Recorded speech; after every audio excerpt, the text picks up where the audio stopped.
اللہ سے توبہ استغفار کریں۔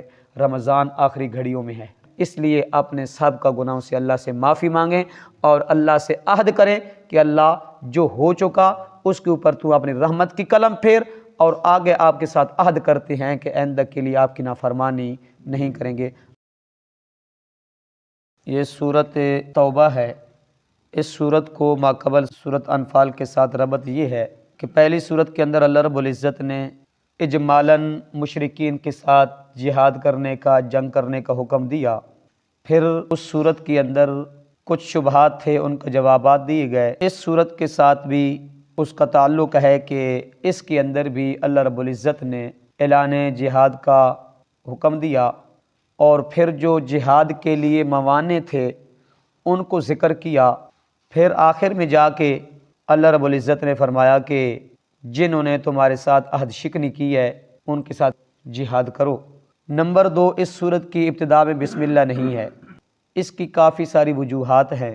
بعض صحابہ فرماتے ہیں کہ مدینہ کے اندر سب سے پہلے جو سورت نازل ہونے والی ہے وہ سورت انفال ہے، اور سب سے آخر میں جو سورت نازل ہونے والی ہے وہ سورت توبہ ہے۔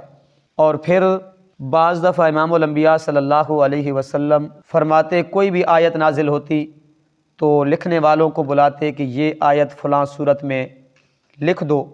تو جس وقت یہ سورت نازل ہوئی تو ہم نے سمجھا کہ یہ سورت بھی ماقبل سورت کے ساتھ ہے، کیونکہ اس کے اندر بھی جہاد کا حکم ہے اور اس کے اندر بھی جہاد کا حکم ہے، اس وجہ سے ہم نے اس کی شروع میں بسم اللہ نہیں لکھی۔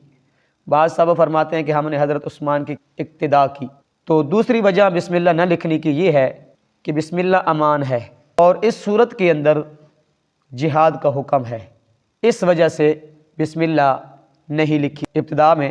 یہ کون فرماتے ہیں؟ حضرت علی رضی اللہ تعالی عنہ اور سفیان بن عیینہ رضی اللہ تعالی عنہ۔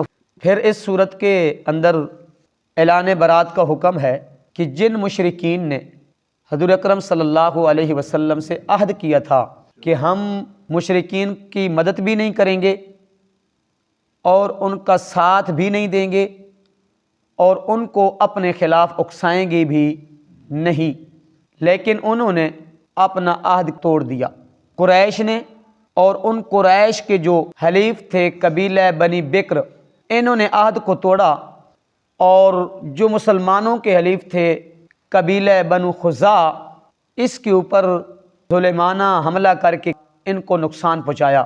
تو پھر اللہ نے فرمایا کہ میرے پاک پیغمبر وہ عہد توڑ چکے ہیں، آپ بھی اعلان برات کر دیں، اور پھر ان کو 4 مہینے کی مہلت دی گئی۔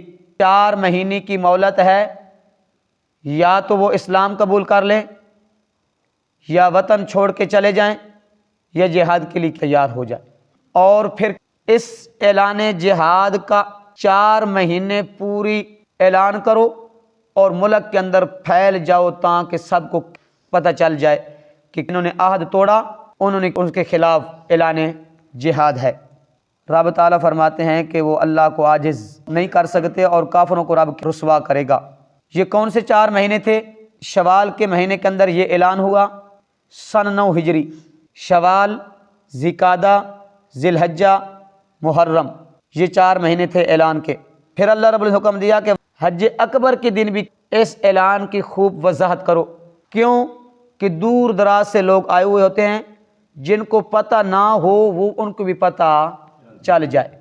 لیکن جس وقت یہ اعلان کیا نہ حج اکبر کا، اس وقت مہینوں کی قید نہیں لگائی۔ وجہ یہ تھی کہ 2 مہینے پہلے گزر چکے تھے، شوال بھی ذوالقعدہ بھی، اب پیچھے باقی تھے 2 مہینے، اس لیے 4 مہینوں کی یہاں قید نہیں لگائی۔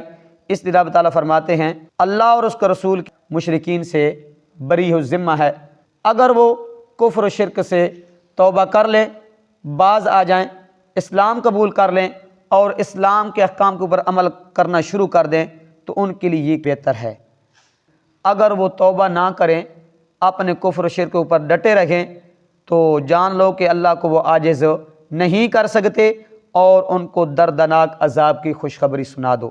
اس سے 2 قبیلے ہیں، ایک بنو کنانہ اور ایک بنی زمرہ، انہوں نے مسلمانوں کے ساتھ عہد کو نہیں توڑا تھا، یہ 2 قبیلے اپنے عہد کے اوپر قائم رہے تھے، تو رب تعالیٰ نے ان کو مستثنا کر دیا، مگر وہ جن سے تم نے عہد کر رکھا تھا مشرکین میں سے، انہوں نے عہد کو توڑا نہیں، نہ ان کی مدد کی اور نہ آپ کے خلاف ان کو اکسایا اور نہ مدد کی تم پر کسی ایک نے بھی۔ جو تمہاری ان کے ساتھ مدت مقرر ہوئی ہے نا، اس مدت تک اس عہد کو پورا کرو۔ جو عہد کو پورا کرتا ہے اللہ اس بندے کو دوست رکھتا ہے۔ آگے اللہ رب العزت نے حکم کر دیا کہ جس وقت یہ مدت پوری ہو جائے، مدت پوری ہونے کے بعد جو مشرکین ہیں جنہوں نے عہد توڑا، یہ 4 مہینے گزر جائیں تو پھر جہاں کہیں بھی وہ آپ کو ملیں ان کو قتل کر دو، یا ان کو وَاحْضُرُوهُمْ، ان کو پکڑ لو، قید کر لو اور انہیں گھیر لو اور بیٹھو ان کی طاق میں، ہر گھات میں۔ وہ پکڑے گئے، انہوں نے کفر و شرک سے توبہ کر لی، ایمان قبول کر لیا اور اسلام کے احکام کے اوپر عمل کرنا شروع کر دیا، تو پھر رب تعالیٰ فرماتے ہیں نماز قائم کریں، زکوٰۃ ادا کریں، ان کا راستہ چھوڑ دو، ان کو قتل نہیں کرنا۔ بے شک اللہ تعالیٰ بڑا بخشنے والا اور رحم کرنے والا ہے۔ ان کو جو بقیہ ہو چکی ہیں اللہ ان کو معاف کر دے گا، کیونکہ اللہ ہے جی بخشنے والا۔ اللہ سے توبہ استغفار کریں، رمضان آخری گھڑیوں میں ہے، اس لیے اپنے سب کا گناہوں سے اللہ سے معافی مانگیں اور اللہ سے عہد کریں کہ اللہ جو ہو چکا اس کے اوپر تو اپنی رحمت کی قلم پھیر، اور آگے آپ کے ساتھ عہد کرتے ہیں کہ آئندہ کے لیے آپ کی نافرمانی نہیں کریں گے۔ اللہ عمل کی توفیق عطا فرمائے۔ اعوذ باللہ من الشیطان الرجیم، بسم اللہ الرحمن الرحیم۔ براءۃ من اللہ ورسولہ، یہ عہد سے دستبرداری ہے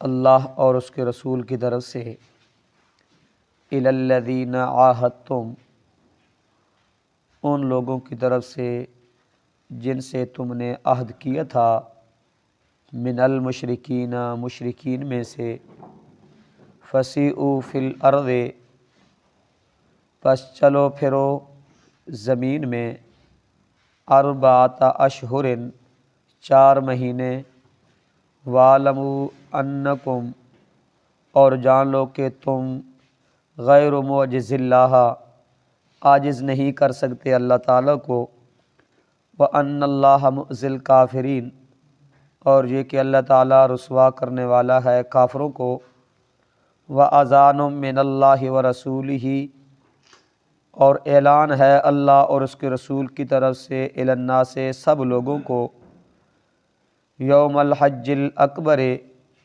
حج اکبر کے دن، ان اللہ بریء من المشرکین، کہ اللہ تعالیٰ دستبردار ہے مشرکین سے، ورسولہ، اور اس کا رسول بھی، فَإِن تُبْتُمْ فَهُوَ خَيْرٌ لَكُمْ، پس اگر تم توبہ کرو تو وہ بہتر ہے تمہارے لیے، وَإِن تَوَلَّيْتُمْ، اور اگر تم نہ مانو، منہ پھیر لو، وَاعْلَمُوا أَنَّكُمْ، تو جان لو کہ تم غیر معجز اللہ، عاجز نہیں کر سکتے اللہ کو، وَبَشِّرِ الَّذِينَ كَفَرُوا بِعَذَابٍ أَلِيمٍ، خوشخبری دیجیے ان کو جو کافر ہیں دردناک عذاب کی، إِلَّا الَّذِينَ عَاهَدتُّم مِّنَ الْمُشْرِكِينَ، مگر وہ جن سے تم نے عہد کر رکھا تھا مشرکین میں سے، ثم لم ينقصوكم شيئا، پھر انہوں نے تم سے قصور نہ کیا کچھ بھی، ولم يظہروا، اور نہ ہی مدد کی، علیکم تمہارے خلاف، احدن کسی کی، فاتموا الیہم، پس پورا کرو ان کے ساتھ، عہدہم، ان کا عہد، الی مدتہم، ان کی مقررہ مدت تک، ان اللہ یحب المتقین، بے شک اللہ تعالیٰ دوست رکھتا ہے پرہیزگاروں کو۔ صدق اللہ العظیم۔